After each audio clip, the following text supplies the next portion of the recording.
Hello, everyone. Can you guys believe it? We made it today, Terry. Y'all are amazing. So amazing. Thank you for everyone who has been tuning in and who has had to watch the replay, sent in questions, some feedback, both online and privately. Thank you guys so much. So much. If you're joining us for the first time, I'm Dr. Lilly Mbinglo, and this is Tax Strategies Conversations with me. It's a 3 days conference we pretty much did, and we hope to keep doing this every single month. Not even we hope, we will be doing this every single month. I'm speaking it out there.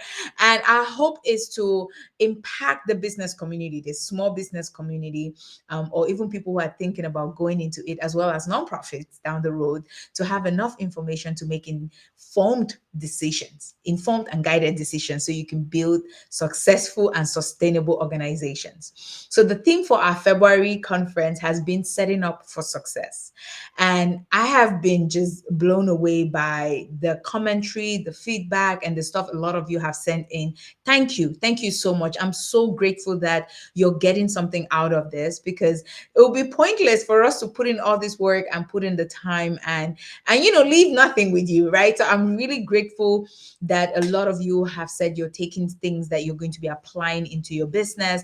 And I'm really hoping to see things looking better for you, your business, this 2025 and beyond. All right. So we started off, our very first topic for this series was understanding your business entity and choosing the right one based on how it's going to impact you on taxes. Our second one was focused on how the different ways that you get to fund your business and the tax implications of those different funding options. And then today, we're going to be talking about 10 tax strategies, my favorite, every business person should know. Now, I want to really specify something. These strategies are for the business people who are either new or they have been in business for like a few years, but they're kind of new in the game, right? Like they're not really, their hands are not yet sucked in. So some of this information, they may have heard it, it might be new to them, or if you're watching me, you're a business owner, you might know some of these, but I'm going to help to shed more light and really explain how they get applied. All right, there are more strategies available for business owners, but again, I'm very mindful that this is focused on those business owners that are growing. If it's stuff that you've heard about, I will shed some more light on it, and this is really to help you save on taxes and build these entities that you're doing successfully. It is my hope that, once you apply these, it will not only help you really to save on taxes, but help you build wealth, right? Because the money that you're saving should be going towards your wealth.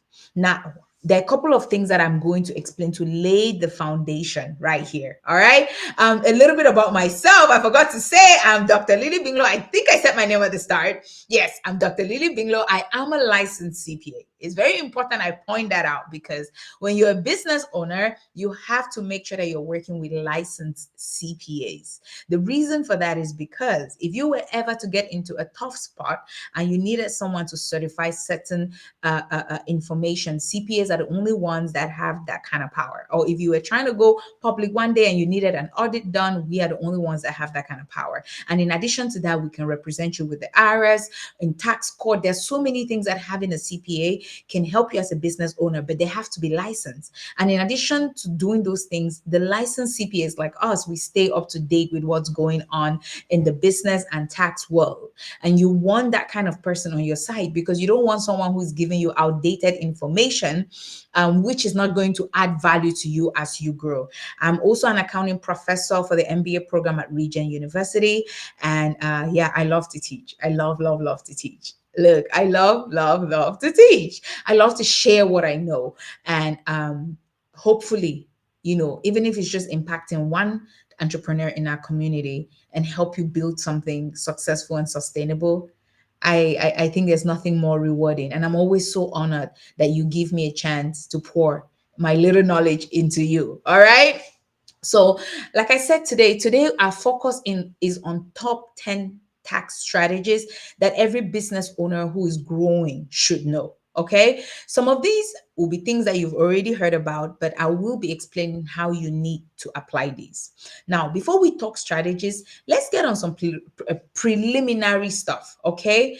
How do businesses get taxed? I know I covered that on day one, but I'm just going to summarize this a little bit so that when we start talking strategies, you understand why it's important for you to be familiar with tax strategies as a business owner. Okay. So, starting when, if you're still an employee or if you're a business owner now and you left your employee life, when you worked for someone, what used to happen was you would work, you would get paid, they would take out taxes, and then you only spend what is left, right? So you never had to worry what was going on with your, hey, so babes, you can be anything. Yeah, she's in the building. So you never had to worry about taxes when you work for someone, right? So what will happen is you work, you earn money, they will take out your federal income tax, they'll take out 50% of your social security and Medicare, and then they would pay the other 50% for you as a benefit to you as an employee. Okay. Now, when you become a business owner, it's slightly different. So you remember, an employee, you spent what was left after taxes were already taken out. Now, when you become a business owner, when you make money, you're allowed to deduct every expense that you incurred in order to make that money, and you only pay taxes on what is left. Okay. So now think about it. If you brought in money, unlike the employee where taxes were taken out and they got to spend only what was left, you get to deduct everything that you spent to make that money and only pay taxes on what is left, which means it is in your best interest as a business owner to have a good record of everything that you had to spend or incur to generate that money for your business. Because if you don't, what will happen now is if you only deducted a few of those, you're going to have a bigger net profit, which means you're going to be paying a lot of taxes, which is not favorable to you. So now when we talk about tax strategies, a lot of it is because we want to help you make sure that you're taking advantage of all the different tax deductions that are available for you as a business owner that you can leverage to reduce your taxable liability. Okay. This is important. This is very important, you guys, because sometimes the fact that you went into business and you may have spent some money does not mean you know everything that was available for you. Does that make sense? And even me, before I went into business, forget that I'm a CPA and all the, even having a whole part of a CPA focus on taxes, there are things that we did that I personally did not know until I became a business owner. And so it's my hope that I can explain those things to you so you can really take advantage of them. All right. So you can see, I hope with this understanding, when we start talking strategies, you take notes now, more. You take notes more because by you taking every write-off that is due you help yourself to reduce any tax liability that that you shouldn't be incurring unfairly or unjustly. All right. Now, don't get me wrong. I'm all for paying your fair share of taxes. I just don't want you to pay more than your fair share. One thing I will always say, just make sure you don't lie.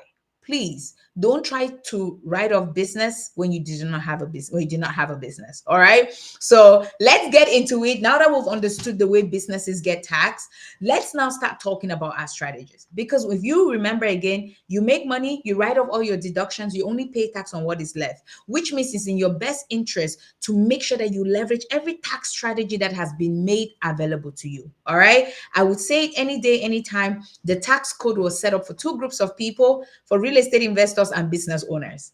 But the trick is having the right advisor. This is where Dr. Mbinglo, your very licensed and very happy and very smart and hardworking CPA, comes in, because I can make sure that you have all these strategies to save your money and be able to leverage the code for you. All right. So as easy as that might be, what do you guys think is my first strategy? What's my number one? If you've heard me talk anywhere, I repeat this over and over. My very first tax strategy for you guys is to make sure you get your books in order. That means you should have a solid bookkeeping system in place. Why do I say this, guys? You see how I'm saying I'm going to share strategies? Any strategy I share with you, you will only be able to apply it if you have your numbers in order. Which means if you've not been tracking all the money you've been spending in your business, and as well as what's coming in, it's going to be hard for me to give strategies that are applicable to you, because I don't know exactly how your business is performing. The areas that you have the blind spots that you may not notice that you're incurring expenses in, you may not know that, and I wouldn't know if your books are not in order. So by you having your books in order, that means you have a solid bookkeeping system. If you're not doing it yourself, at least you hire someone to do it, or if you can, at least write it down, right? I mean, what we don't want to be old school now, but there are people who don't have a lot of transactions. I tell them, just even write it down. If you feel like you're overwhelmed, you don't know how to use Excel, and you don't have money to hire somebody to do it, that's okay. But at least write it down. So long as you're able to track everything that you're spending, it will go a long way for you. Let me say something. As far as you're filing taxes in the US, we have up to 3 years to go back and amend your taxes, which means if your numbers were in order and I catch an error that was made 3 years ago, I can go back and amend it. But I cannot do that if I don't have accurate numbers to work with. So my first strategy for you guys, business owners, especially if you're still building, don't wing it. Don't wing it, okay? And something I want to say about this, I'm going to be throwing stuff in here because this is what I do, and all these things come up in the course of my business. So if I'm giving a strategy, I'll also drop in advice that based on the frequency of it. Another thing I want to point out about the bookkeeping is because I've had where business owners, especially newer business owners, they want to buy a home and they go requesting for the loan, and then they would ask them for their financial statements from their business. Now, for someone who has not kept any records, they try to falsify financial statements. And that is a lot of issues you can bring to yourself because you're committing fraud right there. So you want to avoid something like that. So make it a point to start tracking, because not only is it going to help you to save on taxes, but it will allow you to do other things for yourself down the road. I'm putting it out there because so many business owners always come to us asking about financial records, but they've been in business for 3 years. What have you been doing for 3 years not tracking your financial records? So you want to at least have that system. Okay, that's my first thing. You're always going to hear me talk about this because it is the difference maker. It will help you attract funding. It will help you keep yourself in order. It will keep you out of trouble, Uncle Sam. It will keep you compliant. It will make sure that you know where your money is going to, where your money is coming from. It will help you to catch leakages in your business. Having a solid bookkeeping system is key. Tip number one. All right. My second tip for you, if you're new in business or if you've started business but you've not chosen an entity, make sure you choose the right business entity. Now, picking up from what we already talked about on day one, your business entity will impact how much taxes you're going to pay for a long time. All right. So remember, there are four major entities when we talk taxes. Tax wise, when we think of taxes, there are four common entity structures. Okay, so you have legal entities. You have a sole proprietor, right? You've heard that. You have the LLC. It could be single or multi-member. You have an S corp and you have a C corp. Okay, now, depending on the goals for your business, depending on the things that you want to accomplish through your business, how long you want to keep your business, if you plan to sell it, choosing the right entity is going to make Omar when it comes to your tax savings. All right. So now, if you think of someone who wants to just start a business and they're testing an idea, being a sole proprietor is great, but then you have now self-employment taxes that you have to pay. Things like that you want to think about. All right. Registering an LLC is great because it gives you flexibility. Making an election to become an S corp is amazing too, but it has its own requirements that you have to make sure you follow. Now, if you choose to be a C corporation, C corporations have double taxations, but it could be beneficial to you if you want to seek funding from the public. Hear me, you guys. You see this entity structure selection? It is too crucial for you to just go and choose any type of business structure. Make sure that you consult with a professional. That's where I come in. I already told you guys I have free 15 minutes consult on my calendar. Please click on it. Get on my calendar. I'm happy to provide guidance. You don't have to be a client of ours to use this. I'm more than happy to give you the guidance for it. All right. Now, if you have already set up a business, you've already been operating, instead of choosing, because you've already set up an entity, what I'll ask you to do is to review your entity structure. So this second strategy is for two groups of people. If you're new, I want you to choose the right structure, get some advice. If you're already in business, I want you to review your current structure. The reason you're reviewing it is to make sure that it has the right tax strategies in place for you. All right. So let's say, for example, if you're an LLC and you plan to buy properties to rent, that's a better structure for you to be in, because it will allow you to be able to hold those properties there, and it comes with its own benefits and you have the protection, right?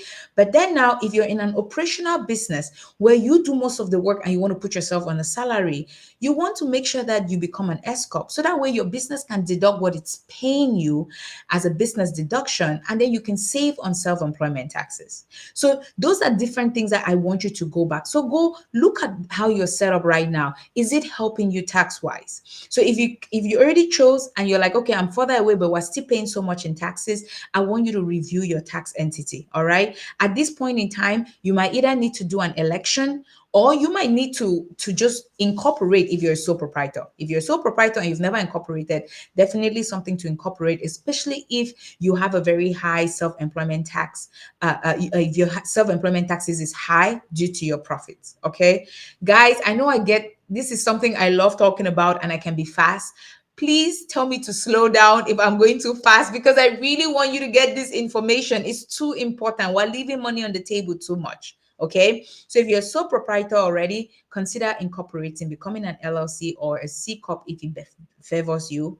If you're an LLC, this might be a good time to consider becoming an S corp. Sometimes an LLC can also elect to be a C corp, and the reason for that is depending on how your business is set up, or to also benefit from things like medical insurance and being able to write off certain medical expenses that other entities might limit you. Again, that's for another class that we're going to cover. All right. So just make sure that you choose the right entity, or you review the entity you're in and make sure that it's allowing you to save on taxes. Good. So my third strategy is for you to understand and take your deductions. This is really important, guys.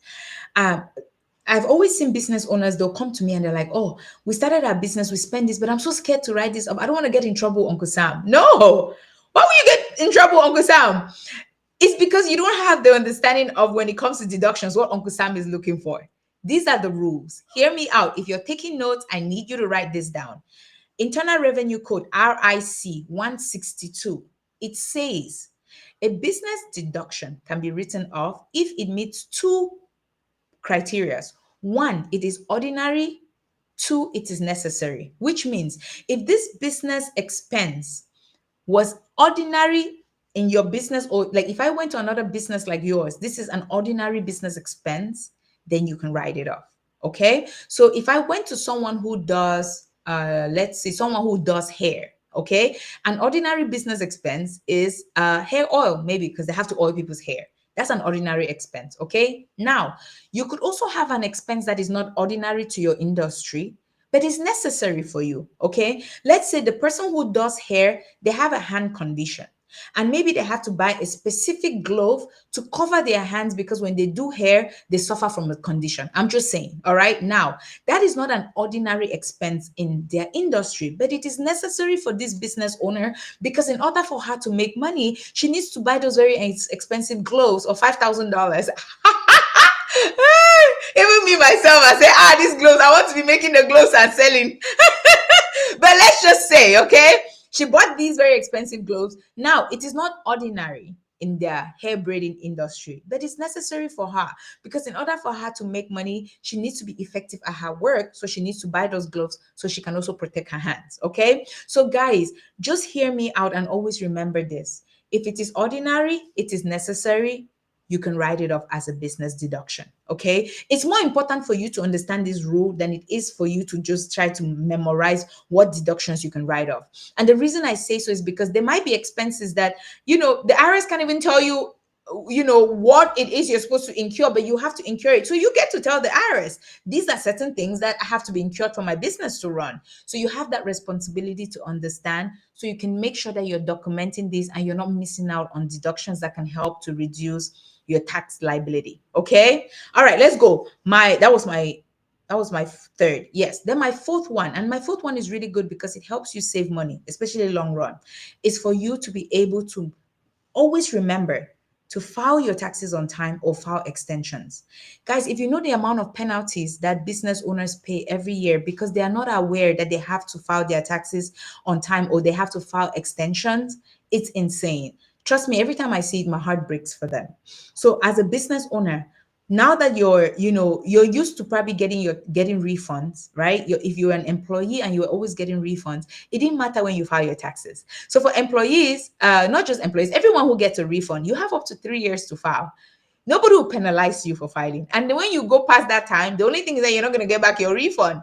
But you have up to 3 years to file. When you become a business owner, it's a different ball game, especially if you're going to owe on taxes. So you don't want to miss filing. And if you are unable to file on time, do an extension.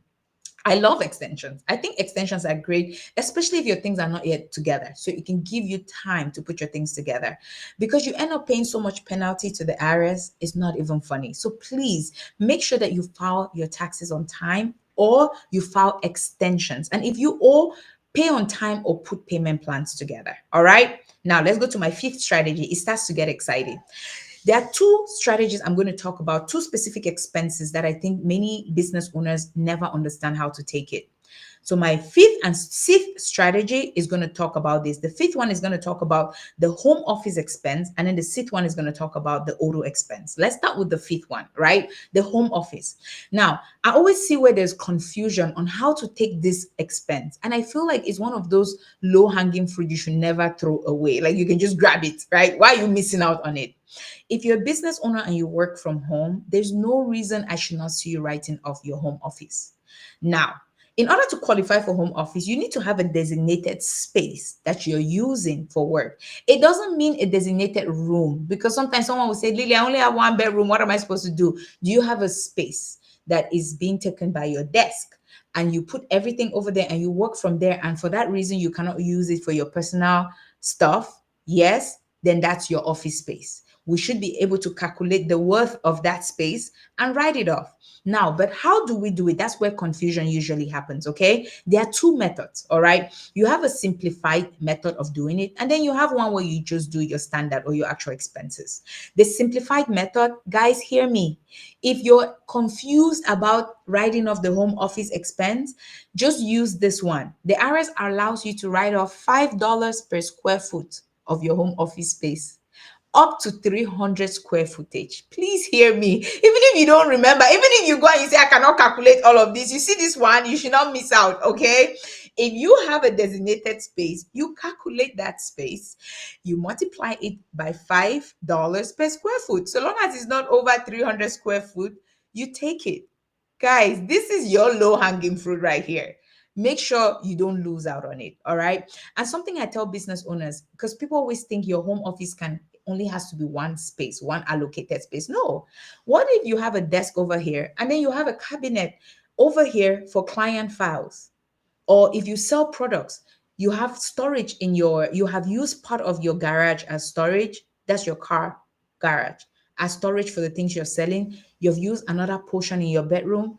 You can add up these spaces. So long as you've designated them for your products, you can add them up to give you the total home office space. Does that make sense, guys? So, and I have to point out something, because I'm not able to like see everyone's feedback right away, but I hope that this is making sense to you, because I don't want you missing out on this deduction. So if someone tells you it has to be just a room, no.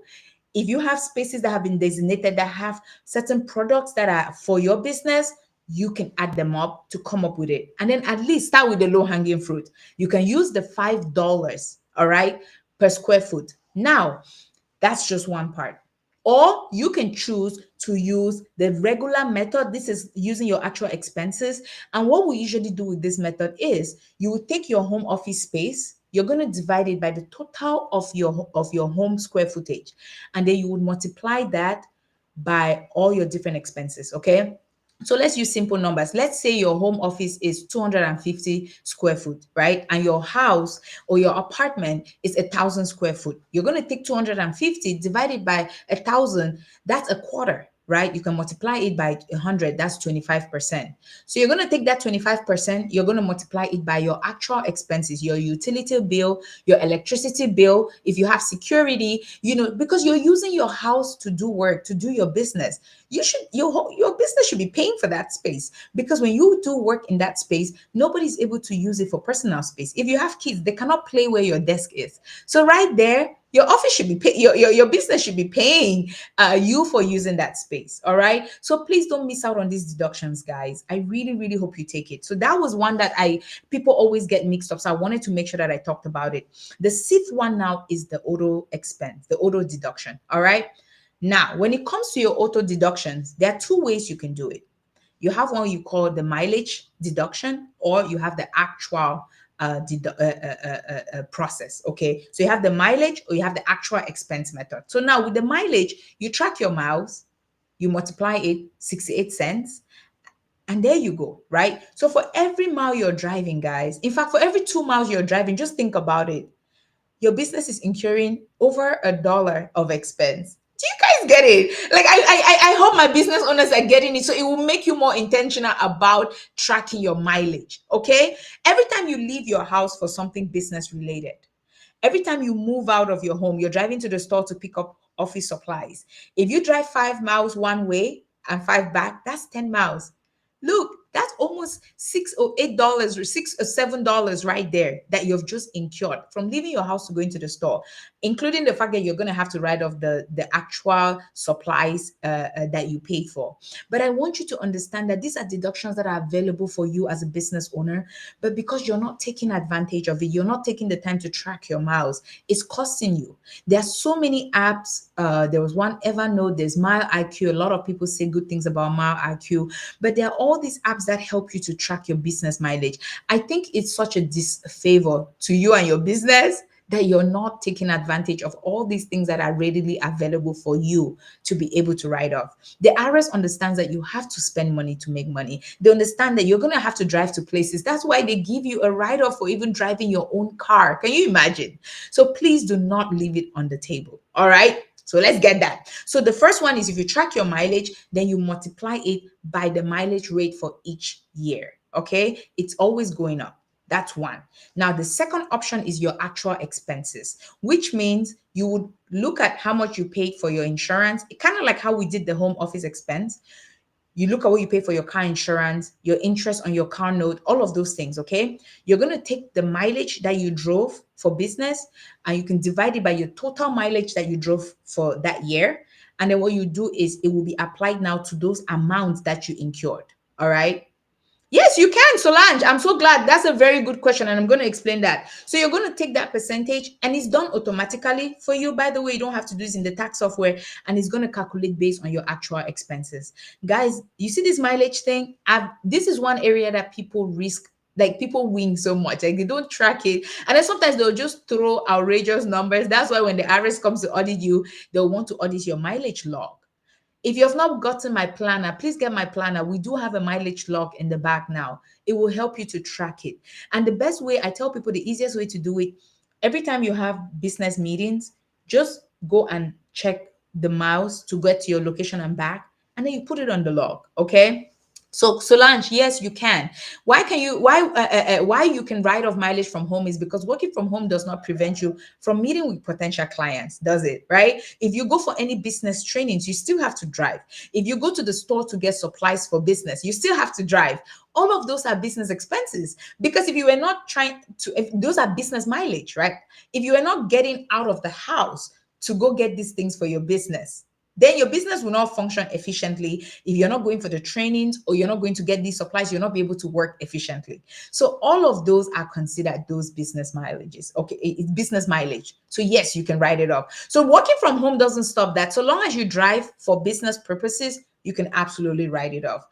So I know you're someone who's always developing yourself. So I'm sure that you drive to a lot of either trainings or different developmental events, because you're always advancing yourself. So I can already imagine you having all these miles incurred. Please don't leave it. All right. I wanted to add travel, but I'm going to talk about travel on another day, because I have 4 more strategies and I think I'm going above time. Okay. Yeah. So let's go. So I have number 7. So my 7th strategy, remember you guys, these are strategies for business owners that are growing. This is not for the seasoned business owners that have been 5, 10 years. Those ones that I work with, when we have conversations, we will talk about things like retirement, we'll talk about things like 401k. Those are different. I'm talking to someone who has started their business. They're in the first 2 years of their business and need this kind of support. And I'm really hoping that this will help you as you build. So my next tip here is for hiring your family members. Guys, first of all, save the date because we're doing the launch of the book, Hiring Your Kids and Building Wealth is coming. But this is one that it kills me when I see parents not leveraging it. If you're a parent and you have kids under the age of 18, if they're eating and sleeping in your house, there's no reason why they should not be working in your business. Okay. You can absolutely hire them in your business and you can pay them. And when you pay your kids, your business writes off the deduction of paying them, but the kids don't have to report the income. They don't have to file any taxes. You don't have to issue them a 1099. You don't have to issue them a W-2. Look, if you have kids, especially if they are between the ages of 7 and 18, make sure you put them to work, right? If you've not gotten my planner, get the planner. On the planner, we have ideas of different jobs that you can do, and we even have a contract there for you to a family contract where you can use to actually hire your kids. If you're already set up, if you're set up as an S corp, the process is different. We have a contract, a family management company contract in the planner as well. Please, if you have kids, guys, do not miss out on this deduction. Not only are you going to be saving on taxes, but you're going to help your kids to also be building entrepreneurial skills. They get to see you firsthand getting work done. They get to be involved in the process. Yes, granted, they may not want to carry on your business, but all the skills that you're going to be teaching them in the process of working with you, they'll be able to take it beyond. Okay. Now, here's a caveat. You cannot pay them above the standard deduction. If you do pay them over the standard deduction, you will have to issue them a W-2 or 1099 and they will have to file taxes. The reason they don't file taxes is when the payment is less than the standard deduction, and then you're also claiming them on your taxes. Okay. Oh yeah, perfect. All right, I got you. So I got you on that one, Solange. I got you. So please remember that, okay? And these are the things that if you want more clarity on it, I'm more than happy to give guidance. Feel free to hop on my calendar. You can do a full hour of tax planning, or you can just do a 15 minutes of a complimentary meeting as well. It's completely up to you. I'm always happy to respond, okay? Strategy number 8, I want you guys to take advantage of what we call depreciation. So this is what depreciation is. When you buy an asset and you're using it, an asset, and it could be an equipment, even your car, and you're using it for your business, there's the loss in value. Okay. Under normal circumstances, you're supposed to write it off over a long period of time. But what happens now with the types of depreciation that we have for taxes, one which is called the bonus depreciation and another one which is called 179, I'm coming to that, I'll explain, is it allows you to speed up how you're going to write off these items. So you bought a car for your business. Instead of you waiting to write off this car over a lengthy period of time, you can use bonus depreciation to even write off, right? Last year for 2024, up to 60%. It's going to go down to 40%. That's just one, but there's also what we call Section 179 deduction, that depreciation that you can also use to write off the rest of the car. So you buy a car for your business, and let's say this year your business has done very well. You can write it off in that year, okay?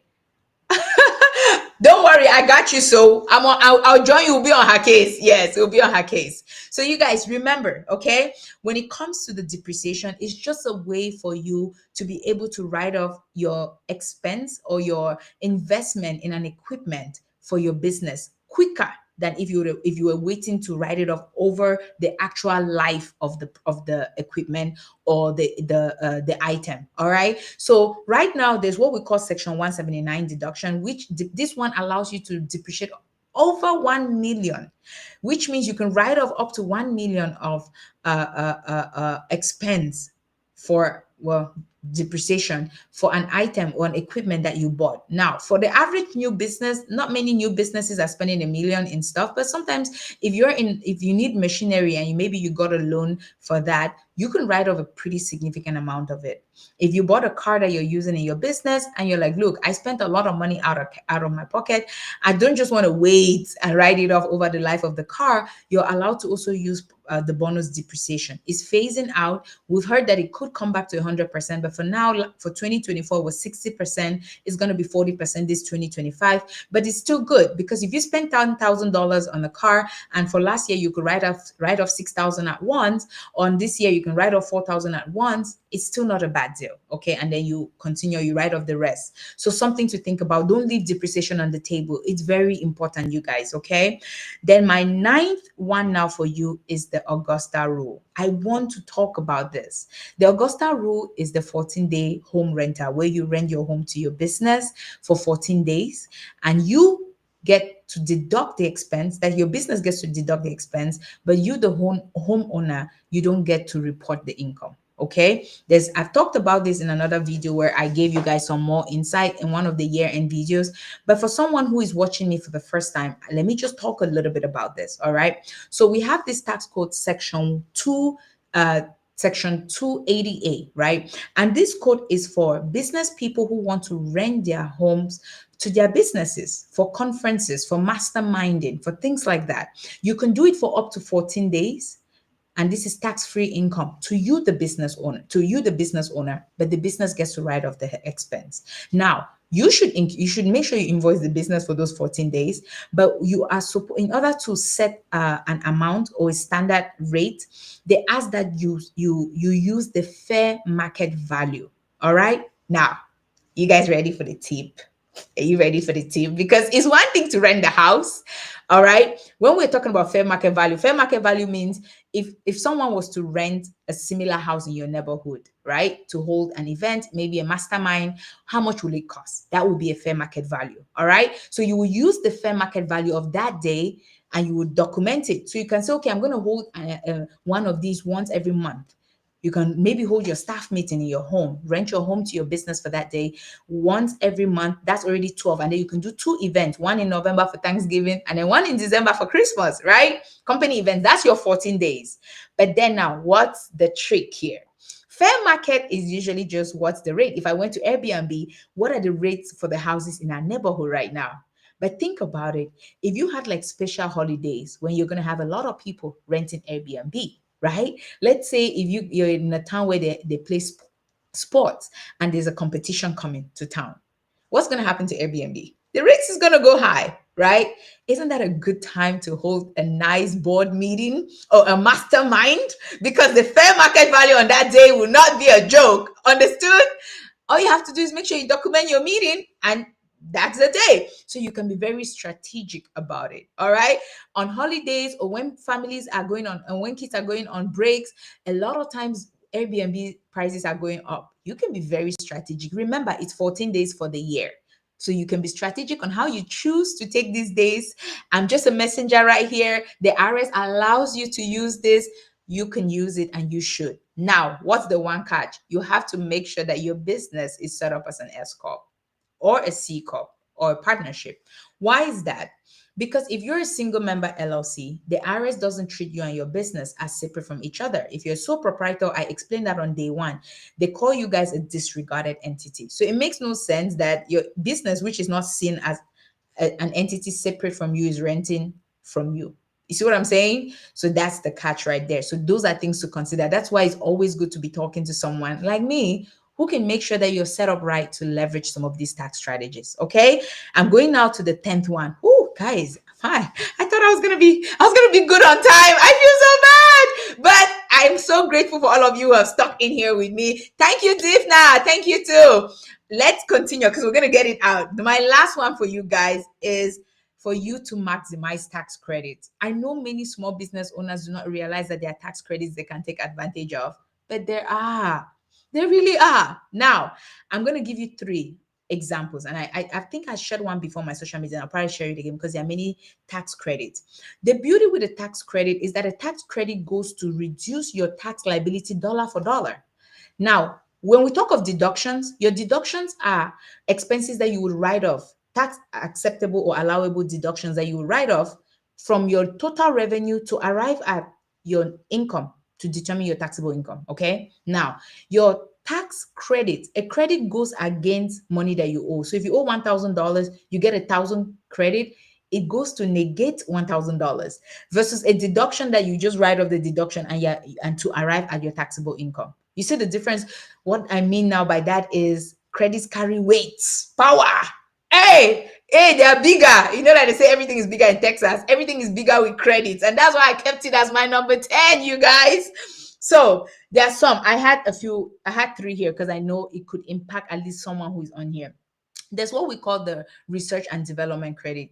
You guys, if you guys know how easy it is to get this credit, so research and development is usually the credit that you would get for, research that you've put into maybe a new product, right? You're trying to get, maybe you're starting. I know a lot of creatives in our community that make hair products, different things. All that time that they spend, the money that they're paying team members and all of those things, that's all part of R&D. Can you imagine? Now, someone might be telling me, but I don't do products. How can I leverage R&D? Well, guess what?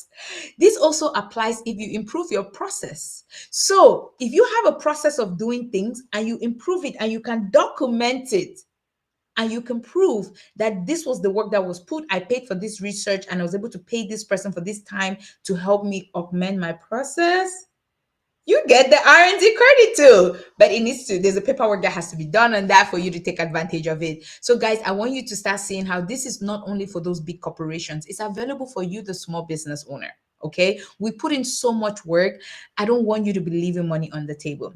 Another credit that is available for a lot of people is if you hire, is what we call the work opportunity tax credit. And it's generally if you hire people like veterans, if you hire an ex-convict, right? And sometimes when people hear ex-convict, they always think like someone who did some really bad crime. Someone could be convicted for stuff that, I mean, when they were young and it's on their record, is impacting them, but they have changed. If you hire someone like that, you do get that credit. So can you imagine? It's right there. And a lot of us do have people that maybe have made mistakes in their past, but have turned a new leaf, trying to start over. You could hire them and you can get this credit. My last one that I kept for you guys is the energy efficiency credit. Look, everyone is going green. If you were to get things like, the energy bulbs, if you were to make certain changes to make your company more efficient energy wise, there are all these tax credits you can take advantage of. Okay. So guys, I think, yeah, solar, any of those. Um, I've seen people doing, which one was it I saw? I talk about the bulbs, right? I've seen the bulbs. Windows, that's the one that I kept for. I've gone where people have put like this, there's this energy efficient window thing. I don't even remember. You know what? Let me not speak on what I don't, I cannot talk what I don't know. Let me not say something I don't know. I'm trying to imitate song. Okay. Oh, focus. You see how I get excited, you guys? You guys have to call me back to order. You cannot let me get too excited and then I start to go astray, okay? I love talking taxes and I love sharing this stuff with you guys because I'm hoping that it would help you as you build. So those are my top 10 strategies. And I'm just going to go over the list for someone who was taking notes to make sure that we didn't miss. The first one, I want you to make sure that you get your books in order, have a solid bookkeeping system. Second one, make sure you choose the right business entity or review your current business entity. You might need to incorporate or make an election. The third one, understand your business deductions and take them. I want you to master Internal Revenue Code 162. Let it be your best friend. Yes. Number 4, make sure you file and pay taxes on time, or make sure you file an extension. All right, if you can't. Number 5, I want you to leverage the home office deduction. That's crucial. Number 6 is for you to also take your auto deductions. And I've explained to you the 2 ways in both of those deductions, how you can do them. Number 7, hire your kids. You can't leave those kids at home where they can be a whole tax deduction and you're just leaving money on the table and you're feeding them. Oh God, carrying them to all their practice. Please come and work. And then, of course, number 8, make sure that you're taking advantage of depreciation, the bonus depreciation section 179. You want to take advantage of that. Number 9, I had the Augusta rule for you. But it's crucial that your entity is set up right so that you can rent your home to your business. And for 14 days, man, your business writes off the deduction and you get that income in your pocket, tax-free. Hey! Then number 10 is to make sure that you are maximizing tax credits that are available for you. All right, guys, if you implement all of this, trust me, you're going to go a long way. I left a few things for you guys just to take home. For me, one of my few take homes because I do always want you to have something, is please avoid mixing your personal money with business money. Okay. Because when we talk about keeping accurate records, it's very crucial that you separate the two. Those blur lines is what causes a lot of people to get audited. Okay. Second thing, if you know that your business is very profitable, if you haven't talked with someone like me to help you with making the right election or giving you all these strategies, set aside money for estimated tax payments. Okay. One thing I don't want you to do is not plan ahead. So try to incorporate or be proactive about tax planning. You have to get on my calendar ahead of time. When people come to us to do taxes, it's kind of late to plan. Now, we can go back and make sure we don't miss anything, but the best time to win in this tax game is to get ahead of it. I have 15 minutes of free consult. You can hop on my calendar. You can ask me any questions. I'm so happy to share this stuff, you guys. Look, any way that I can help your business succeed, you don't have to be my client to empty my brain, okay? Because when you come and you empty my brain and you go and you succeed and you make money, you're going to come back, okay? Because now you're going to need somebody to help you plan how to save taxes and all that money. So I'm not worried. Come, let me give you all the strategies. Go and implement it, make money, and then come back so we can chop the money together. So guys, that's all I have for you. This has been amazing. Thanks for everyone who has watched all 3 days. If you haven't, make sure you catch all the recordings. This has been incredible. I think I had so much fun doing it, but it's just because it fits and fuels my soul when I know that I can share what I know, and hopefully it can add value to what you're building. It's so hard to do this journey on our own, right? Being entrepreneurs, being business owners, you're good at what you do, but we all only know in part, right? Just like I'm good at this stuff, but I don't know what you guys do. And I always learn from you guys as well. So I'm happy to share so I can add to what you're doing to make sure that this entrepreneurship journey doesn't become one that is lonely, difficult, and also costing you money because it's going to Uncle Sam. All right. Thank you all for all the love. Thank you for those that get to work with us with the ARC, those that refer clients to us at the ARC NPS. We're truly grateful. This has been our very first edition of the Tax Conversations, and we're going to be doing this every month. We want to do it for 3 days. And I like the 3 days idea because it allows us to cover different things, but not overwhelm you. Because if I came and sat here for 3 hours, this is a lot of information to take in. So, but doing it over a 3 day period where it's like 30 minutes to 45 minutes allows you enough time to take the information, assimilate it, make sure that you're able to understand it and hopefully apply it to your business. All right. Any questions for me? Any questions? Any comments before I hop out? So thank you. Thank you so much. Yes, I do. I get too excited sometimes. I'll be like, Lily, calm down. I'll try to tell my head, calm down, but I can't hide it. So it's like, I'm trying to say it to me, say, calm down so you can focus. But I'm focused. They're like, I think I live and breathe this every day. That's probably why. So when I start to talk about it, it's like the light just comes on and I'm happy. Thank you guys. Thank you guys for hanging out with me. Any questions? Hey, sis. My baby sister is here, Sharon. Yes. Good evening, sweetheart. It's another princess. So then when you see she says good evening, princess, it's because we're princesses. For those who do not know, I'm from the royal family of Saul. And so yes, we're princesses. Any questions for me? Are we good? Can I hop off now? You guys know if you have questions, you can always hop on my calendar and I will be happy to answer. If there are no questions, I want to make sure I didn't miss anything. All right. Good. Happy new month, sis. All righty. Yes, it's new month. Happy new month, everyone. I think we're good. So you and I will definitely be connecting. Everyone, have an amazing weekend. Stay tuned for our next edition. March edition. It's going to be really good. Really, really, really, really good. Okay. I can promise you guys that one. Bye, guys. Thank you so much for hanging with us. Have a good one. All right.